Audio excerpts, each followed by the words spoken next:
evening and welcome to The Right Side. We're back for our first series of the year and kicking things off with a special episode. I want to thank everyone in our small community who's reached out over our break to say hello and shared in the excitement of our new season. Also, a huge welcome and hello to anyone new joining us. It's now 3 weeks into January. New Year's resolutions have settled down, and statistics say most of us are right back to where we started. As routine sets back in, we're picking up our show this month with a focus on an ever-growing, impactful issue, the subject of social media, specifically cyberbullying and virtual harassment. In the upcoming week, we'll examine the topic, talk to others who've experienced it, engaged in it, familiarizing ourselves with the pros and cons of this platform of communication. We'll take a look at how we contribute both positive and negatively and learn tools and strategies to face it. What's happening on social media is an ongoing issue. Our efforts are not any different from the many platforms already there, but we are part of the effort, adding to a group of people that want to see positive change and find ways to be more of the light in the world, to do some good. If we touch one life that touches another, we've succeeded. And we're all in a position to do something, especially in our local community. Tonight, I will share clips of an interview with two special guests, Natalie Crawford and her fiancé, Chris Spriggs. For anyone who doesn't know them, they recently participated in a reality television show on the popular network TLC.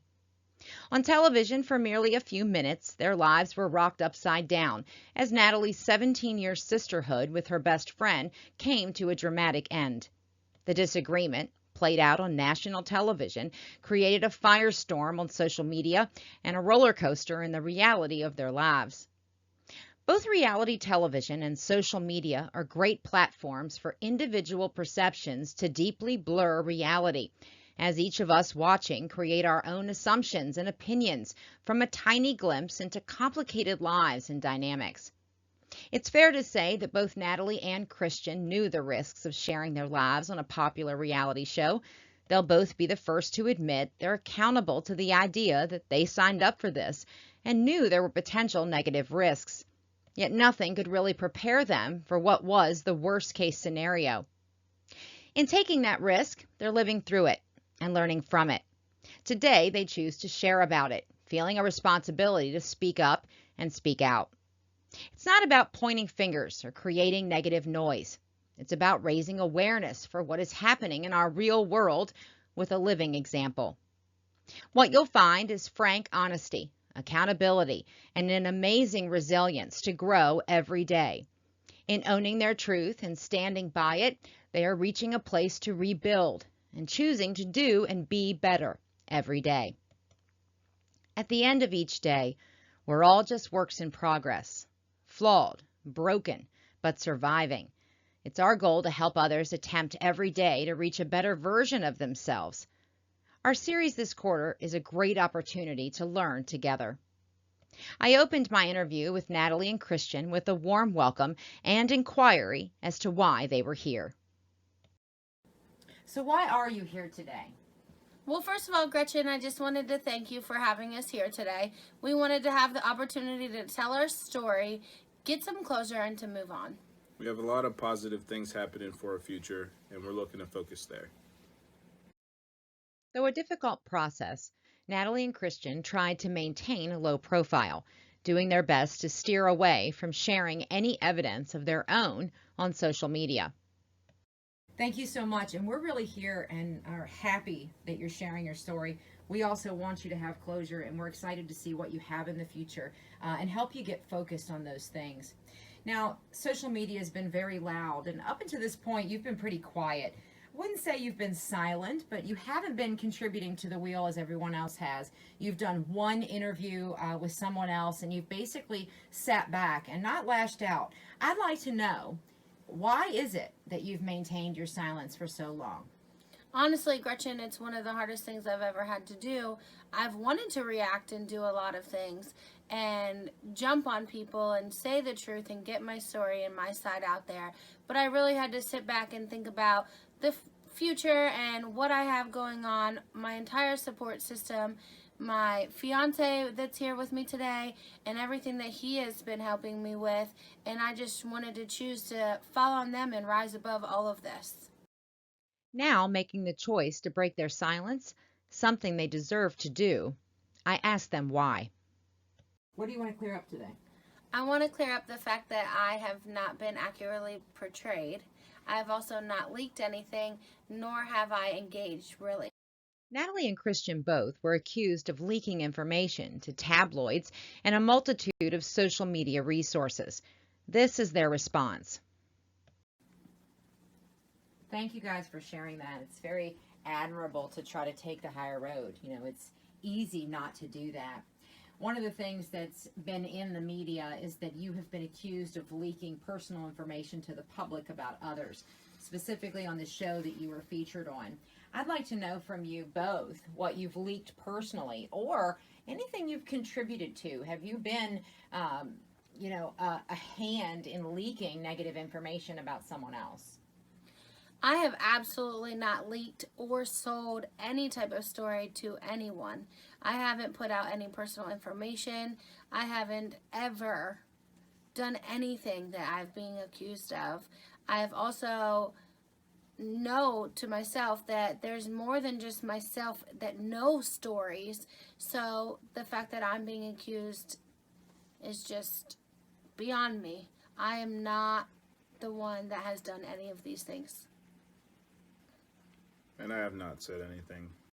There have been serious repercussions to exposing themselves to the mercy of network television and the editing process. Here's what Natalie had to say. Despite your best efforts to stay out of the spotlight and to keep the drama down, there's been a significant amount of chatter about you both, and that has had some serious consequences for your life. What have some of the consequences been? My character has been questioned. I've been very anxious. I've been consumed and my phone has taken over. I've been very embarrassed. I've been distracted in my family life as well as my relationship. I've also been very emotional and self-conscious. It's also caused a lot of worry and anxiety. It's definitely challenged my relationship with Christian, and it's been very hard. Yeah, I feel like it's caused us to fight more. My character's also been questioned. People have been saying things that were completely fiction about me and portraying me to be someone that I am not as well. The negative consequences led to many negative actions by others against them, including revenge pornography, which is a federal crime. Those are a lot of major consequences to a few minutes of being on television. What's actually happened to you? Once again, there's been so many things that have happened to me, so I wanted to make sure that I noted them down so I couldn't forget anything. There's been a fake texting app used against me, not me using it. Personal information has been leaked. Revenge pornography has happened. I've been called the C word, and it's a horrible word, so I won't even spell it, but see you next Tuesday on national television. People have been using trash emojis against me, saying that I've been thrown in the trash. My character has been assassinated. Social media has been harassing me and humiliating me. I've been body shamed. I've had death wishes and death threats put out to me. I've been threatened to be sued. I have been threatened that the police were coming to my house. I've also had threats that someone's going to choke a bitch. I also have had my personal arrest record leaked and put out there on social media for everyone to see. What Natalie has endured personally would break most people. With no real idea of who she is, what she's been through, or any real information about her, she's been brutally judged by viewers based on a negative, created perception of her. The words are harsh and eye-opening. It's merely a glimpse into what has been said about her and to her. Through it all, she's worked to find a way to rise above it and avoid retaliation. Though she admits to saying a few hurtful things in the beginning, for which she is sorry and has offered an apology, She reeled herself in, sought the support of others, and did, in fact, rise above. You've maintained your silence, and you've been attacked in a lot of ways. And not only have there been consequences to these attacks and all sorts of things that happened to you, I took the time to just visit 3 posts that had to do with you in this situation and gathered what people had to say. Now, these are people who don't know you. They've literally seen you for a few minutes on television, and they know nothing about your background. And I'm just going to read this to you, Natalie, and I want you to hear these words, and then we're going to talk about how this affected both of you.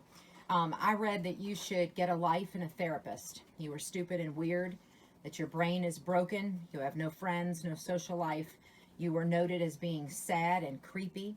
There was actually a post put up that said you should go ride your scooter into traffic, that you had a twisted mind, that someone should get a protective order because you were a stalker, that you were jilted, that the shocks would give out on your scooter, that you were a liar, you had no receipts for anything, you needed to tone your hair, you were a clown. There were terrible things said about your body and the scooter. You were called every name in the book to include the word that you already shared, see you next Tuesday, which was not only said in social media, but also on national television on 2 occasions. It was also said out loud that someone should kill her, in which 2 cast members high-fived. You were called delusional and a narcissist. You were called Jason from Halloween that just wouldn't go away. A pig. You were called evil. That is a lot for any human being to withstand, and you did. And not only did you withstand it, from what I can tell, you made minimal to no retaliative posts to anyone. You did not attack anyone's character personally, and I want to know, as a sociologist, as someone who is earning their doctorate in clinical psychology, and just frankly as a human being, how in the world have you not attacked and absolutely fought back tooth and nail? Sorry, I think it's been really hard going through that, and the hate that I felt, I didn't want anyone to have to feel. The hate that people put out to me and the things that people said to me hurt really bad.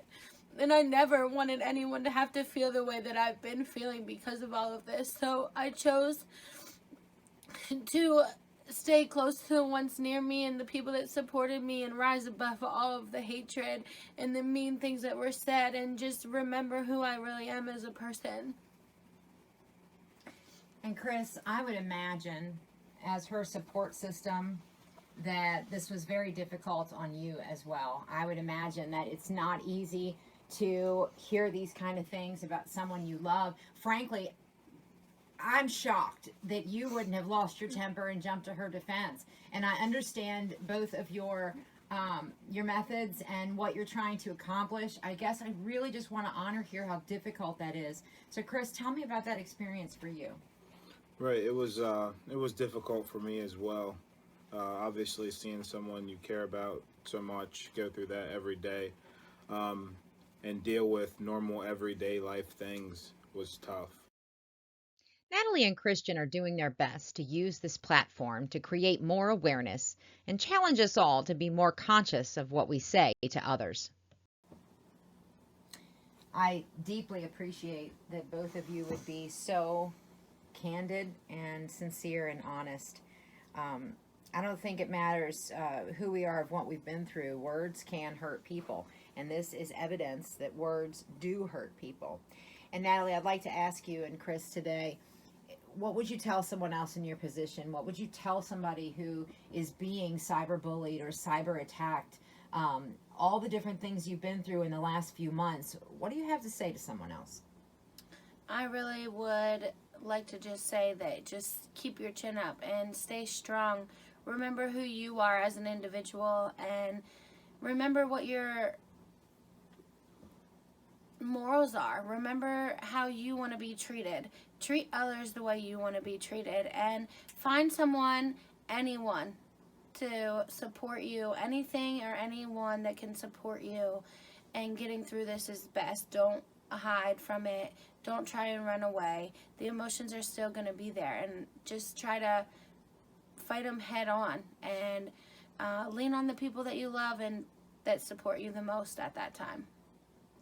And Chris, as a support system to someone who's going through it, because Natalie has certainly taken the beating, what would you say to the person in the support position? What's the best thing they can do to be an ally to someone who's going through this?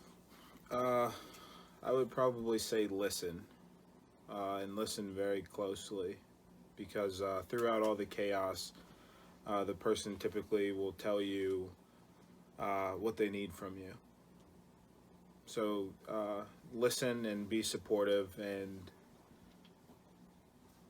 that's my biggest piece of advice I would give. Staying above this chaos has taken hard work and a dedication to the bigger message and bigger purpose of their lives. I've been blessed to work with them at the Superpowers Institute. It's vital to have the right resources in place to better your life. Here's what they're doing personally. So tell me what you've been doing over the last few weeks. What's been helping? We have both been going to therapy together and individually. We have also been enrolled into the Superpowers Institute and working that program.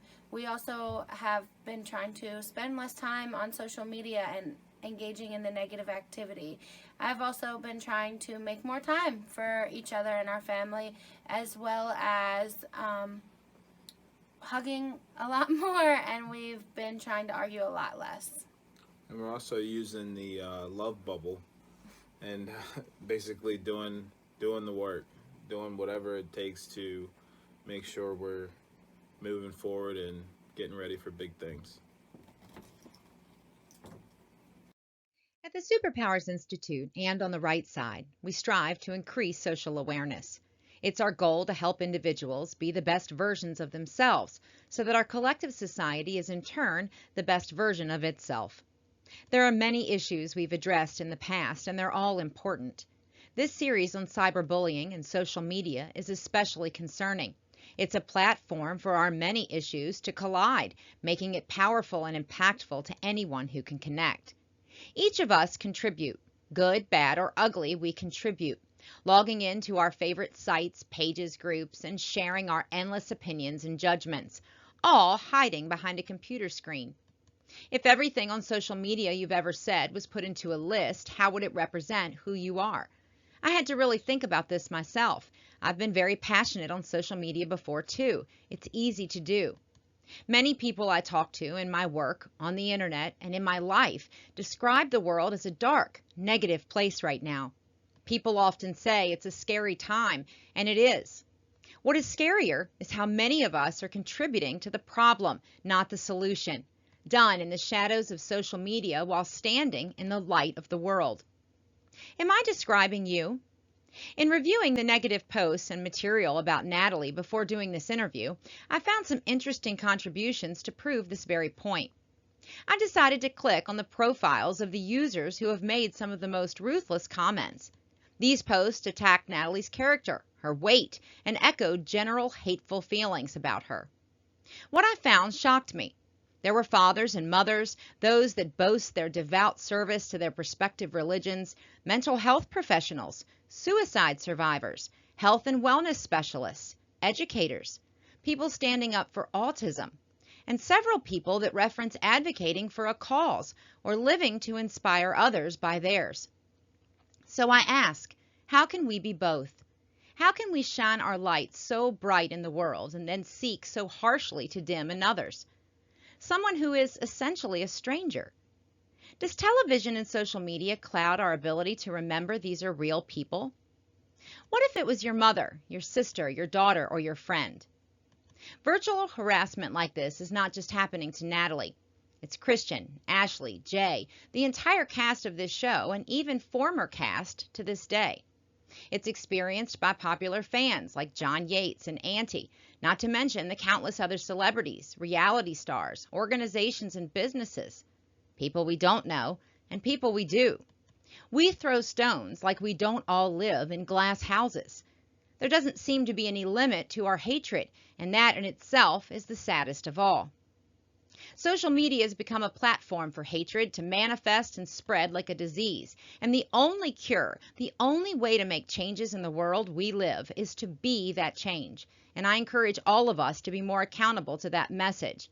That goes from celebrities and reality stars to the average person.